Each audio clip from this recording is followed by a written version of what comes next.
আসসালামু আলাইকুম, স্বাগত জানাচ্ছি চ্যানেল আই সংবাদ বিদিতা রেজা।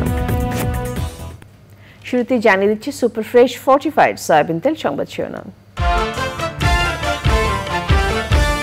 বেশিরভাগ জেলায় বন্যা পরিস্থিতির উন্নতি, খাবার ও বিশুদ্ধ পানির সংকটে দুর্গত এলাকার মানুষ।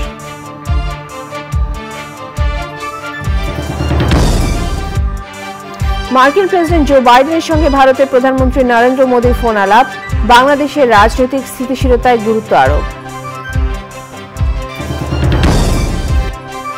ফায়ার সার্ভিসের প্রচেষ্টায় নারায়ণগঞ্জের রূপগঞ্জে রাজি টায়ার কারখানার আগুন নিয়ন্ত্রণে 14 জনকে উদ্ধার।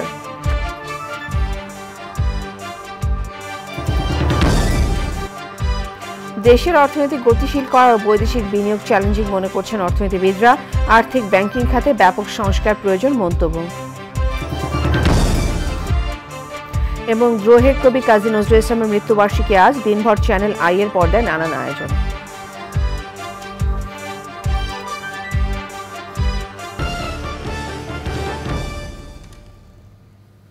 সংবাদ শিরোনামগুলো জানাচ্ছিলাম। এখনকার এই সংবাদ আয়োজন একই সঙ্গে চ্যানেল আই এর ইউটিউব চ্যানেল এবং চ্যানেলের ওটিটি প্ল্যাটফর্ম আই স্ক্রিনে লাইভ স্ট্রিম হচ্ছে। এবারে বিস্তারিত। দেশের উপকূলীয় অঞ্চলে ভারী বৃষ্টির কারণে নোয়াখালীতে বন্যা পরিস্থিতির অবনতি হয়েছে। উজানের পানিতে ভেঙে গেছে মুছাপুর ক্লোজার গেট। ফেনী সদরে পানি কমলেও নতুন করে কিছু ইউনিয়ন প্লাবিত হয়েছে। লক্ষ্মীপুরে বন্যা পরিস্থিতি অপরিবর্তিত রয়েছে। চট্টগ্রামে মিরসরাই, হাটহাজারী ও ফটিকছড়িতে পরিস্থিতির উন্নতি হয়েছে। বন্যা কবলিত অন্যান্য জেলায় পানি কমলেও খাবার ও বিশুদ্ধ পানির সংকটে ভুগছে বানভাসী মানুষ। জেলা প্রতিনিধি পাঠানো তথ্য, ভিডিওচিত্রে আল মুকসিদের রিপোর্ট। দেশে বন্যায় 11টি জেলার ৭৪টি উপজেলা প্লাবিত হয়েছে। বিপদসীমার উপরে থাকা 13টির মধ্যে উল্লেখযোগ্য 9টি পয়েন্টে পানি কমতে শুরু করেছে। নোয়াখালীর 8 উপজেলায় বন্যা পরিস্থিতির অবনতি হয়েছে। শনিবার রাত থেকে একটানা বৃষ্টি ও উজানের পানিতে সেনবাগ, সোনাইমুড়ি, চাটখিল, বেগমগঞ্জ ও কোম্পানীগঞ্জ উপজেলার আরও কয়েকটি এলাকা প্লাবিত হয়েছে। বন্যা কবলিত এলাকায় দেখা দিয়েছে খাবার ও বিশুদ্ধ পানির সংকট। ফেনীতে বন্যা পরিস্থিতি কিছুটা উন্নতি হলেও সোনাইগাজী ও দাগনভূঞা অবস্থা ভয়াবহ। জেলা প্রশাসনের তথ্য মতে 8 লক্ষ মানুষ পানিবন্দী। 1.5 লাখ মানুষকে নিরাপদ আশ্রয় নিয়েছে আইনশৃঙ্খলা বাহিনী ও স্বেচ্ছাসেবকরা। চট্টগ্রামে মিরসরাই, হাটহাজারী ও ফটিকছড়ির পরিস্থিতি উন্নতি হয়েছে। ধীরে ধীরে পানি নেমে যাওয়ায় ঘরবাড়ি, জমি ও সড়কের ক্ষত স্পষ্ট হচ্ছে। এসব এলাকায় বিভিন্ন সংগঠনের পক্ষ থেকে অব্যাহত রয়েছে ত্রাণ সহায়তা। আমরা জনস্বাস্থ্য প্রকৌশল দপ্তর থেকে পুরা জেলার পানি সরবরাহ সঠিকভাবে যেন পানি সরবরাহ করতে পারি সেজন্য চেষ্টা চালিয়ে যাচ্ছি। আমরা ইতিমধ্যে 5 লাখের উপর ট্যাবলেট বিতরণ করেছি। গতকাল থেকে আমরা 2টি মোবাইল ওয়াটার ট্রিটমেন্ট প্ল্যান্ট চালু করেছি জনগণকে ইনস্ট্যান্ট বিশুদ্ধ পানি সাপ্লাই দেওয়ার জন্য। খাবার পানি সরবরাহ করাতে আমাদের অনেক উপকার হচ্ছে এবং আমরা বিশুদ্ধ পানি পান করতে পারতেছি। লক্ষ্মীপুরে বন্যা পরিস্থিতি অপরিবর্তিত রয়েছে। উজান থেকে আসা পানির চাপ এবং টানা ভারী বৃষ্টিতে দুর্ভোগ বাড়ছে দুর্গতদের। কুমিল্লার মোহনগঞ্জে পানি বেড়ে বন্যার পরিস্থিতির অবনতি হয়েছে। একতলা বিশিষ্ট কিছু আশ্রয় কেন্দ্রেও পানি ঢুকেছে। বন্যা কবলিত এলাকায় দেখা দিয়েছে খাদ্য সংকট। আমরা যতটুকু এই পর্যন্ত দেখেছি অনেক নৌকা নিয়ে গেছে, হ্যাঁ, মানুষ ত্রাণ নিয়ে দিচ্ছে, কিন্তু উদ্ধার কাজ খুব কম হচ্ছে। তারপরে আমরা চেষ্টা করছি গতকালকে থেকে, কিন্তু আমরা চেষ্টা করে নদী পথে আমরা এখানে পৌঁছাইছি, দাউদকান্দি নৌকাটা নিয়ে আসছি। এখন আমরা উদ্ধার কাজ করবো এবং প্লাস ত্রাণ দেবো। সবাই আপনারা সহযোগিতা করবেন এবং দোয়া করবেন। সবচেয়ে বেশি আপনার হচ্ছে বাক্সিমূল, এরপরে হচ্ছে হরিপুর। ওই অঞ্চলগুলোতে টলার ঢুকতে পারতেছে না, ওই অঞ্চলে টলার যাইতে পারতেছে না। আমরা রিক্সের উপরে যাইতে আছি, আমরা উদ্ধার কাজ করার জন্য চেষ্টা করতেছি। চাঁদপুরের শহরাস্তিতে বন্যায় 10টি ইউনিয়নের 50,000 পরিবার পানিবন্দী। বিভিন্ন আশ্রয় কেন্দ্রে আশ্রয় নিয়েছে 400 পরিবার। আবহাওয়া অধিদপ্তর জানিয়েছে উত্তর পশ্চিম বঙ্গোপসাগর ও বাংলাদেশের দক্ষিণাঞ্চলের অবস্থান করা লঘুচাপটি ঘনীভূত হয়ে সুস্পষ্ট লঘুচাপে পরিণত হয়েছে। দেশের উপকূলীয় এলাকায় দমকা বা ঝোড়ো হাওয়া বয়ে যেতে পারে। সব সমুদ্র বন্দরকে 3 নম্বর সতর্কতা সংকেত দেখাতে বলা হয়েছে। আল মুকসিদ, চ্যানেল আই। বাংলাদেশের বর্তমান পরিস্থিতি নিয়ে যুক্তরাষ্ট্রের প্রেসিডেন্ট জো বাইডেনের সঙ্গে কথা বলেছেন ভারতের প্রধানমন্ত্রী নরেন্দ্র মোদী। এই সময় বাংলাদেশের দ্রুত স্বাভাবিক অবস্থা ফিরে আসার উপর গুরুত্ব আরোপ করেন দুই নেতা। সোমবার রাতে মোদী নিজের সাবেক টুইটার এক্সে বাইডেনের সঙ্গে আলাপের বিষয়টি উল্লেখ করেন। তিনি লিখেছেন, মার্কিন প্রেসিডেন্ট বাইডেনের সঙ্গে ফোন আলাপ হয়েছে। এক্সে ভারতের প্রধানমন্ত্রী আরও লেখেন, বাংলাদেশ পরিস্থিতি নিয়েও আমরা আলোচনা করেছি এবং দেশটিতে দ্রুত স্বাভাবিক অবস্থা ফিরিয়ে আনার প্রয়োজনীয়তার উপর জোর দিয়েছে। পাশাপাশি বাংলাদেশের সংখ্যালঘু বিশেষ করে হিন্দুদের নিরাপত্তা নিশ্চিত করার বিষয়ে আলোচনা হয়েছে। নারায়ণগঞ্জের রূপগঞ্জে গাজী টায়ার কারখানায় আগুন নিয়ন্ত্রণে এনেছে ফায়ার সার্ভিস। রোববার রাতে 14 জনকে উদ্ধার করা হয়েছে। তবে নিখোঁজ স্বজনদের খোঁজে কারখানার সামনে ভিড় করেছে বহু মানুষ। আগুন লাগার ঘটনা নাশকতা নাকি অন্য কোনো কারণে হয়েছে তা তদন্ত করছে ফায়ার সার্ভিস। শাকির আদনানের রিপোর্ট। নারায়ণগঞ্জে গাজী টায়ার কারখানায় 6 তলা একটি ভবনের নিচতলায় রোববার রাত 10টার দিকে আগুন লাগে। কারখানায় দাহ্য পদার্থ থাকায় মুহূর্তের মধ্যেই তা ছড়িয়ে পড়ে পুরো ভবনে। অগ্নিকাণ্ডের পর নিখোঁজ স্বজনদের খোঁজে অনেকেই ভিড় করছেন কারখানার সামনে। স্বজন ও স্থানীয়রা বলছেন, কারখানাটিতে একটি পক্ষ এসেছিল মালপত্র লুট করতে, আরেকটি পক্ষ এসেছিল দেখতে, অন্যরা কারখানার শ্রমিক। হ্যাঁ, আমার চাচাতো বোনের ছেলে নিখোঁজ, 2-3 বছর ধরে কাজ করে। এটা হলো আগুন লাগানোর পরে মানুষ ভিতরে ঢুকছে, মানুষ বিভিন্ন চিন্তায় যারা আছে, কেউ প্রতিষ্ঠানকে বাঁচানোর জন্য বা কেউ লুট করার জন্য, কিছু মানুষ লুটপাট করার জন্য আইছিল। গাজী টায়ার কারখানায় ভবন ও টিনশেড সহ অন্তত 10টি স্থাপনা রয়েছে। এর মধ্যে গত 5ই আগস্ট কয়েকটিতে আগুন দিয়ে পুড়িয়ে দেয় দুর্বৃত্তরা, আর 3টি ভবন অক্ষত আছে। হামলাটা হয় আর কি, একটা গ্যাঞ্জাম সৃষ্টি করে ওই সময় গেটটা লাগাই দিছিল। আমার ছোট ভাই, আমরা গ্রামে থাকি, এখানে আর 2-3 জনের লাগা হেসে হইরে আইছে, বুঝেন না, সঙ্গ দুষে জীবন নষ্ট। আমার বড় ভাই হয়। আপন বড় ভাই কি করতেন? এই চাকরি করতো। ফায়ার সার্ভিসের 12টি ইউনিট সোমবার সন্ধ্যায় আগুন নিয়ন্ত্রণে আনে। টায়ার এবং টায়ারের কাঁচামাল, রাবার, প্লাস্টিক এই টাইপের দাহ্য পদার্থ ছিল, যার কারণে আগুনটা চতুর্দিকে এই ফ্যাক্টরির ছড়িয়ে পড়ে। অপ্রীতিকর পরিস্থিতি প্রতিহত করতে কাজ করছে আইনশৃঙ্খলা রক্ষাকারী বাহিনী। Shakir Adnan, channel I, Narayanganj. রাজনৈতিক স্থিতিশীলতা ছাড়া দেশের অর্থনীতিকে গতিশীল করার পাশাপাশি বৈদেশিক বিনিয়োগ চ্যালেঞ্জিং হবে বলে মনে করেন অর্থনীতিবিদরা। চ্যানেল আইকে দেওয়া বিশেষ সাক্ষাৎকারে অর্থনীতিবিদ ও জাকের পার্টির ভাইস চেয়ারম্যান ডক্টর সায়েম আমির ফয়সাল বলেছেন, অর্থনৈতিক ও প্রশাসনিক বিকেন্দ্রীকরণের পাশাপাশি আর্থিক ও ব্যাংকিং খাতে ব্যাপক সংস্কার প্রয়োজন। শহীদুল্লাহ রাজুর রিপোর্ট। ছাত্র জনতার আন্দোলনে গত 5ই আগস্ট দেশের রাজনৈতিক পট পরিবর্তন হয়। পতন ঘটে 16 বছর দেশ শাসন করা আওয়ামী লীগ সরকারের। দীর্ঘদিন ধরে ডলার সংকট, মূল্যস্ফীতি ও ব্যাংকিং খাতে অস্থিরতা চলতে থাকায় পরিবর্তিত পরিস্থিতিতে দেশের অর্থনৈতিক উন্নয়নে সরকারের কাছে পরামর্শ তুলে ধরেন এই অর্থনীতিবিদ। বলেন, নিম্ন ও মধ্য আয়ের মানুষকে মূল অর্থনৈতিক স্রোতধারায় অন্তর্ভুক্ত করতে হবে। বৈদেশিক মুদ্রার যে অভাব বর্তমানে রয়েছে, ডলারের যে একটি ব্যাপক সংকট বর্তমানে রয়েছে, এখন আন্তর্জাতিক বিনিয়োগকারীদের, আন্তর্জাতিক দাতা সংস্থাগুলোকে আমরা যদি আকৃষ্ট করতে চাই, দীর্ঘমেয়াদী যদি আমরা পরিকল্পনা নিয়ে যদি আমরা ঋণ আমরা স্যাংশন করতে চাই, তাহলে অবশ্যই এখানে রাজনৈতিক স্থিতিশীলতা আমাদের ইন্টারন্যাশনাল ইনভেস্টরদেরকে আমাদের নিশ্চয়তা দিতে হবে। আশা করছি যে আগামী 6 থেকে 9 মাসের মধ্যে আমি বিশ্বাস করি বাংলাদেশের অর্থনীতি ঘুরে দাঁড়াতে পারবে, যদি আমরা রাজনৈতিক স্থিতিশীলতা আমরা নিশ্চিত করতে পারি। বিদেশে টাকা পাচার রোধ, ব্যাংকিং খাতে সংস্কার ও আইনের শাসন নিশ্চিত করার সুযোগ অন্তর্বর্তী সরকারের রয়েছে। সর্বপ্রথম আমাদের ব্যাংকিং খাতে ব্যাপক সংস্কারের প্রয়োজন হচ্ছে। অর্থনৈতিক বিকেন্দ্রীকরণ এবং প্রশাসনিক বিকেন্দ্রীকরণ ছাড়া প্রত্যন্ত অঞ্চলের মানুষের কাছে প্রবৃদ্ধির সুফল আমরা কোনোদিন পৌঁছে দিতে পারবো না। তার জন্য আমার মাননীয় প্রধান উপদেষ্টার কাছে আমার বিনীতভাবে আবেদন থাকবে, যাতে আমরা আগামী দিনে যাতে জেলা পর্যায়ে যাতে আমরা বাজেট বরাদ্দ। নিম্ন আয়ের মানুষ দারিদ্র্য ঝুঁকির মধ্যে রয়েছে, তাই জেলা পর্যায়ে বাজেট বরাদ্দ বাড়াতে আহ্বান জানিয়েছে Zaker party. Shahidullah Raju, channel I, Dhaka. বিদ্রোহী কবি কাজী নজরুল ইসলামের মৃত্যুবার্ষিকী আজ। 20 শতাব্দীর প্রধান বাঙালি কবি হিসেবে পরিচিতি থাকলেও সাহিত্যের প্রায় সব শাখাতেই তার বিচরণ ছিল। নজরুলের লেখনী যুগে যুগে প্রেরণা হিসেবে কাজ করেছে শোষিত এবং বঞ্চিত শ্রেণীর অধিকার আদায়ে। জাতীয় কবির মৃত্যুবার্ষিকীকে বিশেষ আয়োজনের মধ্য দিয়ে স্মরণ করছে চ্যানেল আই। দিনভর চ্যানেল আই এর পর্দার সেসব আয়োজনে মিথিলা নাজনীর রিপোর্ট। বাঙালির মননে কবি কাজী নজরুল ইসলামের মর্যাদা ও গুরুত্ব অপরিসীম। খুব সাধারণভাবে জীবন শুরু করা নজরুলের মধ্যে বিদ্রোহী সত্তা বিরাজমান ছিল ছোটবেলা থেকেই। জীবনবোধ, লেখনী সবকিছুতে তার প্রতিফলন দেখা যায়। স্বাধীনতা পরবর্তী সময়ে কবি কাজী নজরুল ইসলামকে জাতীয় কবির মর্যাদায় ভূষিত করা হয়। 1976 সালের এই দিনে ঢাকায় মৃত্যুবরণ করেন তিনি। জাতীয় কবি কাজী নজরুল ইসলাম স্মরণে চ্যানেল আইয়ের পর্দায় দিনভর থাকছেন নানা আয়োজন। দিন শুরু হয় প্রথম প্রহরে বরেণ্য শিল্পী ফেরদৌস সারার সঙ্গীত পরিবেশনার মধ্য দিয়ে। সন্ধ্যা ৬টায় শিল্পীর পরিবেশনায় রয়েছে নজরুল সঙ্গীতের বিশেষ অনুষ্ঠান দেশে বিদেশে নজরুল।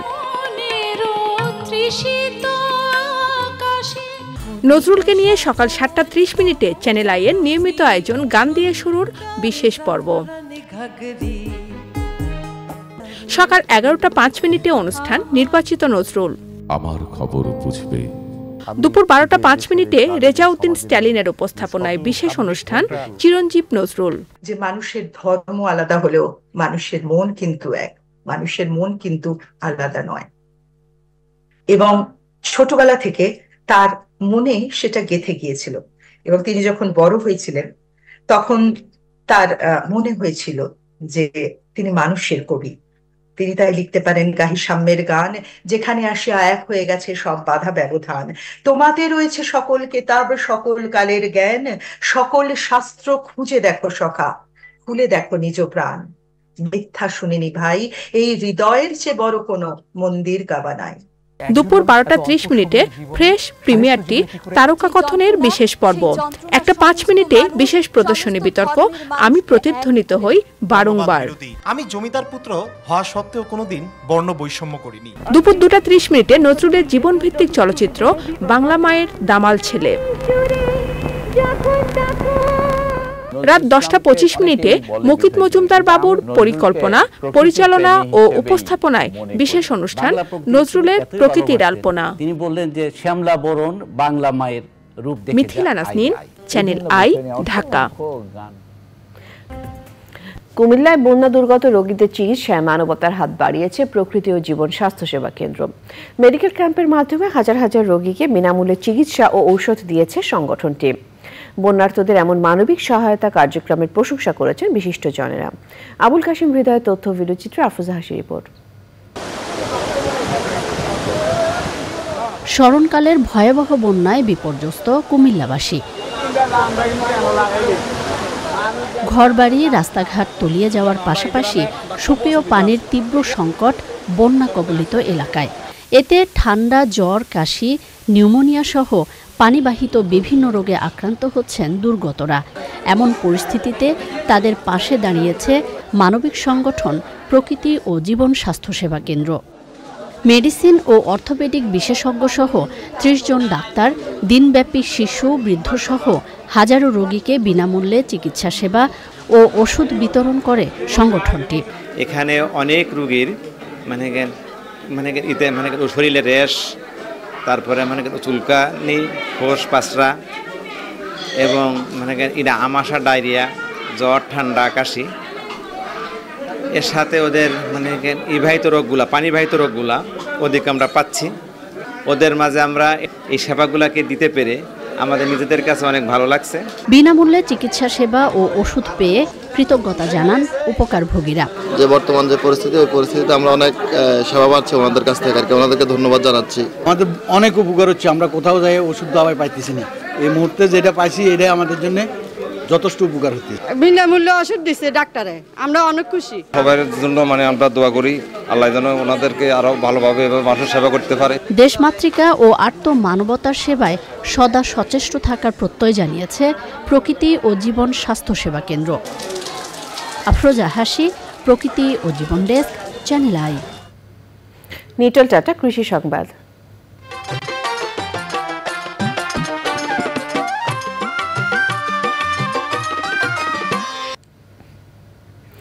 সাগরে মাছ ধরা বন্ধের সময়সীমা শেষ হবার পর কক্সবাজারের ঝাঁকে ঝাঁকে ইলিশ সহ নানা ধরনের মাছ ধরা পড়েছে। পাইকারিতে ইলিশের দাম কিছুটা কম থাকলেও খুচরা বাজারে দাম বেশি।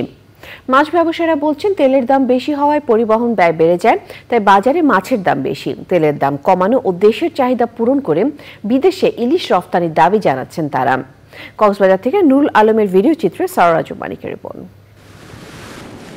কক্সবাজারের স্থানীয়দের বেশিরভাগেরই উপার্জনের উৎস মাছ আহরণ। বঙ্গোপসাগরে মাছ বাড়াতে ৬৫ দিনের নিষেধাজ্ঞা শেষে ধরা পড়ছে প্রচুর মাছ। কক্সবাজার মৎস্য অবতরণ কেন্দ্রে বড় বড় ইলিশ সহ নানা প্রজাতির মাছ নিয়ে একের পর এক ট্রলার ভিড়ছে। তবে বৈরী আবহাওয়ার কারণে মাছ ধরায় কিছুটা বিঘ্ন ঘটছে। এবছরের মাছের সংখ্যা একটু কম, কিন্তু সাগরের আবহাওয়া বেশি খারাপ, এই জন্য আমরা সাগর যায় ফিশিং করতে পারতাছি না। ভারতের বুড়ো আসিয়া মাছ মারি না, আমরা সাগর ভারতের বুড়োদের জন্য মাছ মারতে পারিনি। মাছের দাম পাচ্ছি না। এর আগে টিপে বেচলাম 1500 টাকা কেজি, এখন মাছের দাম বলতেছে আমাদেরকে 1100 টাকা কেজি। মাছ মোটামুটি সাগর মাছ আছে, তবে ব্যবহার কারণে বন্দর পর থেকে ট্রলারগুলো সুবিধা করতে পারছে না, দু একদিন পর আবহাওয়া নষ্ট হয়ে যাচ্ছে। বড় আকারের ইলিশ কক্সবাজারে 1600 থেকে 1800 টাকা কেজিতে বিক্রি হচ্ছে। ট্রলার মালিকরা বলছেন তেলের দাম না কমায় সুবিধা করতে পারছেন না তারা। ইলিশ মাছের দাম এখন প্রচুর কমে গেছে, শতের প্রতি প্রায় 20-30-50 হাজার টাকার মতো কমে গেছে। ব্যবসায়ীরা মাছের দাম কম বলে দাবি করলেও স্থানীয় বাজারের চিত্র ভিন্ন। অন্যান্য বছর এই অবস্থায় এক একটা ট্রলার থেকে মোটামুটি কিছুটা আমাদের খরচ চলে আসতো। এই বছর শতকরা 80% আমাদের ট্রলারের মধ্যে এখনো লস। জেলেও ট্রলার মালিকদের অভিযোগ, মাছ আহরণে 65 দিন নিষেধাজ্ঞার সময় অন্য দেশের ট্রলার বাংলাদেশের জলসীমায় এসে মাছ নিয়ে যায়। তাই এ ব্যাপারে কঠোর নজরদারির দাবি জানিয়েছেন তারা। প্রচুর পরিমাণ ইলিশ আসছে কক্সবাজার মৎস্য অবতরণ কেন্দ্রে, তবে জেলেরা বলছেন এখনও বাংলাদেশের জলসীমায় ভিনদেশি জেলেরা প্রবেশ করে মৎস্য আহরণ করে নিয়ে যাচ্ছে।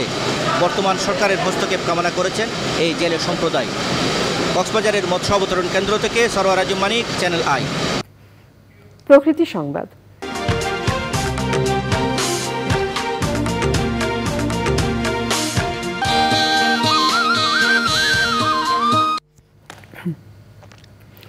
চিকিৎসা বান্ধব পরিবেশ ফিরিয়ে আনতে রংপুর মেডিকেল কলেজ হাসপাতাল ও ক্যাম্পাসে পরিচ্ছন্নতা অভিযান শুরু করেছে বৈষম্য বিরোধী আন্দোলনের শিক্ষার্থীরা।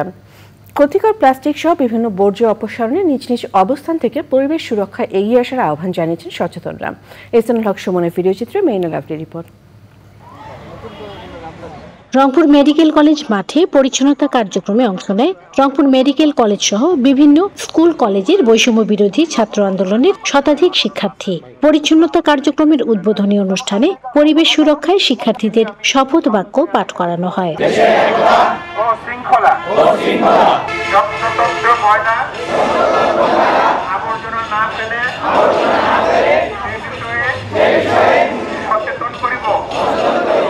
শিক্ষার্থীরা 6টি দলে বিভক্ত হয়ে বিভিন্ন ধরনের ময়লা আবর্জনা অপসারণ করেন।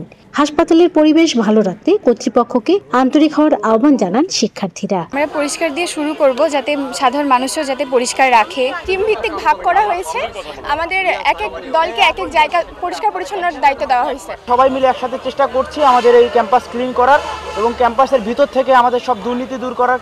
আর ওনারা যদি ওনাদের প্রাসঙ্গিকভাবে এটাকে একটা সিস্টেমের মধ্যে নিয়ে আসতে পারে, তাহলে আমার মনে হয় না আমাদের 2 মাস 4 মাস বা প্রত্যেক বছর একবার করে পরিচ্ছন্নতা অভিযান চালানোর কোনো প্রয়োজন আছে। পরিচ্ছন্নতা কার্যক্রমকে সাধুবাদ জানিয়ে পরিবেশ সুরক্ষায় সকলকে আগ্রহী করতে সব প্রতিষ্ঠানে এমন কার্যক্রম ছড়িয়ে দেওয়ার আহ্বান জানিয়েছেন প্রশাসনের কর্মকর্তারা। শুধু এই ক্যাম্পাস না, আমি মনে করি যে তাদের মাধ্যমে পুরো বাংলাদেশটা পরিচ্ছন্ন হয়ে যাবে। আমরা সেই আশাবাদ ব্যক্ত করি এবং নিশ্চয়ই এই বাংলাদেশের একটা ব্যাপক পরিবর্তন হবে, গুণগত পরিবর্তন হবে এই পরিচ্ছন্নতার মাধ্যমে। আমরা ওদেরকে সাধুবাদ জানিয়েছি এবং সিটি কর্পোরেশনের পক্ষ থেকে বিভাগীয় কমিশনার হিসেবে আমি তাদের পাশে থেকেছি, তাদেরকে উৎসাহিত করেছি। আশা করি যে অন্যান্য প্রতিষ্ঠানগুলো একইভাবে তাদের পবিত্র ক্যাম্পাসকে পরিষ্কার করার উদ্যোগ গ্রহণ করবে, আমরা তাদের পাশে থাকব। শিক্ষার্থীদের পরিচ্ছন্নতা অভিযানে ট্রাক, লোডার, ভ্যান সহ 4টি যানবাহন এবং 25 জন পরিচ্ছন্নতা কর্মী দিয়ে সহযোগিতা করেছে রংপুর সিটি কর্পোরেশন। রংপুর থেকে মেরিনা লাভলি, চ্যানেল আই।